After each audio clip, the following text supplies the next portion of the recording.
नमस्कार साथियों, स्वागत है सभी किसान भाइयों का हमारे इस वीडियो में। साथियों, उम्मीद करता हूं कि सभी किसान भाई अच्छे होंगे, मस्त होंगे, स्वस्थ होंगे।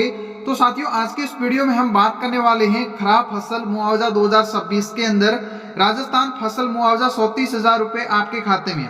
देखिए दोस्तों, जिन भी किसान भाइयों की फसल खराब हुई है उन लोगों के लिए अभी सरकार जो है सभी के खाते में 34,000 रुपये भेजने का जो है संभावना क्या ऐलान कर दिया है और सभी के खाते में अब 34,000 रुपये सरकार जो है भेजेगी। जिसके भी ओलावृष्टि से या फिर पिछले साल में आपका जो भी नुकसान हुआ है फसल के बारे में, तो सरकार ने सभी को मुआवजा भेजना शुरू कर दिया गया है। लेकिन अगर आपको 34,000 मुआवजा लेना है तो उसके लिए आपको किन किन डॉक्यूमेंटों की जरूरत पड़ेगी और आपको सरकार के किन किन डॉक्यूमेंटों को पुनः जो है अपडेट करना पड़ेगा, तमाम प्रकार की जो भी अपडेट हमारे सामने आई है वो आज के हम इस वीडियो में बात करने वाले हैं कि आप भी इन 34,000 रुपये का जो है सरकार की ओर से कैसे लाभ ले सकते हैं। काफी सारे किसान भाइयों के खाते में आना शुरू हो गया है और काफी सारे लोगों के खाते में जो है 34,000 रुपये की जो किस्त होती है वो आना शुरू हो गई है। तमाम प्रकार की जो भी अपडेट है वो आज की इस वीडियो में बात करेंगे कि आखिर में आप इस योजना का लाभ कैसे ले सकते हैं। तो साथियों, आप अगर इस वीडियो पर पहली बार आए तो वीडियो को लाइक और चैनल को सब्सक्राइब जरूर करिएगा। अब बात करते हैं खराब फसल मुआवजा 2026 राजस्थान के किसानों के खाते में 34,000 रुपये आपका आया या नहीं। आप लोगों का अगर 34,000 नहीं आया तो आपको क्या क्या काम करना पड़ेगा वो भी इस वीडियो में बात करेंगे। राजस्थान के किसानों के लिए बड़ी राहत की खबर सामने आई है। वर्ष 2026 में खराब फसल में प्रभावित किसानों को सरकार द्वारा फसल मुआवजा 34,000 रुपये बैंक खाते में सीधा ट्रांसफर किया जा रहा है। कई जिलों में किसानों में ये राशि आ चुकी है, लेकिन अभी भी बड़ी संख्या ऐसे किसान है जिसके खाते में अभी तक पैसा नहीं आया है। देखिए दोस्तों, सरकार ने बिल्कुल साफ साफ कहा है कि 34,000 रुपये हैं जो काफी सारे लोगों के खातों में आ गए हैं और काफी सारे लोगों के खाते में नहीं भी आए। इसका नहीं आने का कारण भी है कि आपने कोई भी डॉक्यूमेंट अगर मिस कर दिया है तो आपके खाते में जो है 34,000 रुपये जो सरकार की ओर से मुआवजा मिलता है, आपके कोई भी फसल खराब हुई है वो पैसे नहीं आया है, तो आपको क्या करना होगा। सरकारी जानकारी के अनुसार ये मुआवजा उन किसानों को दिया जा रहा है जिसकी फसल ओलावृष्टि, अतिवृष्टि या फिर सूखा प्राकृतिक आपदा के कारण खराब हुई है। जिन किसानों के समय पर गिरदावरी फसल नुकसान का आवेदन और बीमा क्लेम कराया था उसे प्राथमिकता दी जा रही है। देखिए दोस्तों, आप लोगों के भी मन में ये डाउट था कि आखिर में ये पैसे किन लोगों को मिलेगी। ये पैसा उन लोगों के मिलेंगे जिसकी ओलावृष्टि यानी कि बारिश के अंदर जिसका ओलावृष्टि से फसल खराब हुई उसको, और जिसका अकाल पड़ गया, सूखा पड़ गया उन लोगों को, और जिसकी वजह से प्राकृतिक आपदा जैसे कि नदी आ गई, बाढ़ आ गया, बहुत सारा पानी आ गया जिसकी वजह से फसल खराब हो गई है, तो उन लोगों को जो सरकार है अब 34,000 रुपये जो है मुआवजा दे रही है, सभी के खाते में पैसा भेज रही है। साथ ही साथ सरकार ने ये कहा है कि जिसकी भी पटवारी द्वारा गिरदावरी की हुई थी तो उसके खाते में भी जो है फसल बीमा का क्लेम कराया हुआ था, तो उन लोगों के खाते में 34,000 रुपये जो है सरकार भेज रही है। अब बात करते हैं, अगर आपके खाते में 34,000 मुआवजा नहीं आया है तो आपको घबराने की जरूरत नहीं है। सबसे पहले ये जान लेना है आपकी गिरदावरी सही तरीके से दर्ज हुई है या फिर नहीं, आपका खाता बैंक आधार से लिंक है या फिर नहीं। देखिए दोस्तों, आप लोगों के अगर 34,000 रुपये खाते में नहीं आए हैं मुआवजा की ओर से तो आपको डरने या फिर घबराने की कोई जरूरत नहीं है। आपको क्या करना है कि आपके सबसे पहले ये देखना है कि आप लोगों की जो पटवारी ने गिरदावरी की है वो सही तरीके से की है या फिर नहीं। सबसे पहला आपको ये बात जाननी है। उसके बाद में आपको देखना है कि आपका बैंक खाता आधार से लिंक है या फिर नहीं। सबसे इम्पोर्टेंट काम है, अगर आप लोगों का अभी तक आधार जो आपका आधार है वो बैंक खाते से लिंक है या फिर नहीं, ये भी देखना बहुत ही ज़्यादा जरूरी है। अगर आपकी गिरदावरी सही तरीके से नहीं की गई है तो भी आपके ये 34,000 रुपये का लाभ नहीं मिलेगा। तो आपको क्या करना है, अपने पटवारी के पास जाना है, उसको पूछना है कि हमारी गिरदावरी सही तरीके से की है या फिर नहीं।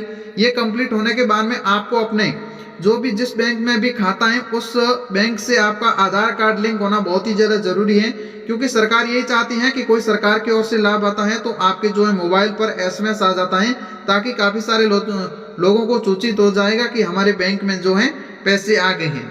अब आपको तीसरा काम करना है, फसल बीमा योजना में आपका नाम सही है या फिर नहीं। आपको ये देखना है जो आपका फसल बीमा है उसमें आपका नाम है या फिर नहीं, ये सही तरीके से आपको देखना है। सरकार की जो भी वेबसाइट है मुआवजे की उसके ऊपर आपको देखना है। इसके बाद किसान अपने नजदीकी पटवारी या तहसील कार्यालय या फिर कृषि विभाग में संपर्क करें। वहां जाकर आप अपने आवेदन की स्थिति तय करवा सकते हैं। कई बार तकनीकी कारणों और दस्तावेज की कमी से जो है चलते भुगतान अटक जाता है। देखिए दोस्तों, सरकार ने बिल्कुल साफ साफ कहा है कि अगर आप लोगों का 34,000 रुपये जो है खाते में नहीं आए हैं तो आपको क्या करना है, आपके जहां पर भी पटवारी बैठता है वहां पर जाना है और आपको तहसील में जाना है। तहसील का जहाँ भी कार्यालय होता है वहां पर जाना है। अपने जितने भी डॉक्यूमेंट दस्तावेज हैं उसको आपको जो है कंप्लीट रखना है। और कभी कभी ऐसा होता है कि कोई तकनीकी कारण या बैंक के जो है सर्वर डाउन की वजह से भी आपके जो है पैसे रुक सकते हैं, अटक सकते हैं। तो आपको क्या करना है, सबसे पहले तो आप अपनी गिरदावरी की जांच कर लेना है। उसके बाद में अपने आधार कार्ड को बैंक खाते से लिंक कर देना है। और तीसरी बात है कि आपको अपने जो भी जन आधार है उसकी केवाईसी कंप्लीट करवा देनी है। और जिस भी बैंक के अंदर आपका खाता है, जिस बैंक में भी आपका खाता है उस खाते में आपको देखना है कि जहां पर भी आपके नंबर दिए हुए हैं उस वो नंबर तो सही है, कहीं ऐसा नहीं है। आप पटवारी से संपर्क कर सकते हैं कि जो मेरा नंबर दिया गया है उसमें कोई अंक बाकी तो नहीं है। साथ ही साथ आपको IFSC कोड भी देखना है। कभी कभार ऐसा होता है कि जो ओ लिखा होता है उसको लोग 0 समझ लेते हैं, जिसकी वजह से IFSC कोड गलत हो जाते हैं। तो तकनीकी कारणों की वजह से आपके पैसे जो 34,000 रुपये हैं वो आपके खाते में नहीं आ पाते हैं। तो इस प्रकार की जो भी आपकी जो प्रक्रिया रहती है वो आप अपने पटवारी से पूछ सकते हैं कि मेरा पैसा जो है 34,000 जो सभी के खातों में आना शुरू हो गया है, लेकिन मेरा जो है पैसा क्यों नहीं आया। तो आप अपने पटवारी या फिर तहसील में जाके आप इससे संपर्क करके आप पूरी इसकी जानकारी ले सकते हैं कि आखिर में मेरे को मुआवजा क्यों नहीं मिला और मेरी फसल भी जो है काफी सारी नुकसान हुआ है। तो आपको पटवारी पूरी विस्तार से बता देगा। इसके अलावा किसान सरकार की आधिकारिक वेबसाइट पर या ई केंद्र पर जाकर अपना मुआवजा स्टेटस की जानकारी ले सकते हैं। अगर फिर भी समस्या समाधान नहीं होती है तो आप लिखित में जो है शिकायत दर्ज कर सकते हैं। आप अगर पढ़े लिखे हैं तो आपको सरकार की जो भी वेबसाइट है उसके ऊपर आपको अपना स्टेटस शेयर कर देना है। उसके अंदर आपको क्या करना है, जो जिस किसी के भी नाम की जमीन है उसकी जो संख्या होती है वो आप डालेंगे तो उसके अंदर आपका पूरा स्टेटस बता देगा कि आखिर में आपके किन डॉक्यूमेंटों की कमी है जिसकी वजह से आपके 34,000 रुपये हैं जो खाते में नहीं आए। तो आप अपने पढ़े लिखे हैं तो आप अपने उस फोन के माध्यम से भी, वेबसाइट के माध्यम से भी देख सकते हैं, या फिर आप अपने ई मित्र केंद्र पे जाके आप वहां से स्टेटस अपना शेयर कर सकते हैं। जहां पर भी आप अपना जन आधार या फिर जमीन की जो भी संख्या डालेंगे तो उसमें आपको पूरा बता देगा कि आपके ये डॉक्यूमेंट की कमी से जो है पैसे अटक रहे हैं, रुक रहे हैं। तो आपको वो सलाह देगा, आपको जो भी जरूरी डॉक्यूमेंट बताएगा उसको आप कंप्लीट कर देते हैं तो आपके रुके 34,000 रुपये जो है खाते में आ जाएंगे। देखिए दोस्तों, सरकार का कहना है कि पात्र सभी किसानों को मुआवजा दिया जाएगा, जिसका भुगतान रुकी है उसका पैसा जल्द ही खाते में भेज दिया जाए। अब देखो, सरकार ने बिल्कुल साफ साफ कहा है कि जिन लोगों का भी पैसा रुका है उसके डॉक्यूमेंट पूरे और कंप्लीट होते ही उसके 34,000 रुपये सीधा DBT के माध्यम से खाते में भेज दिया जाएगा। तो आपके जितने भी डॉक्यूमेंट है उसको आप एक बार ट्राई कर लेना, देख लेना।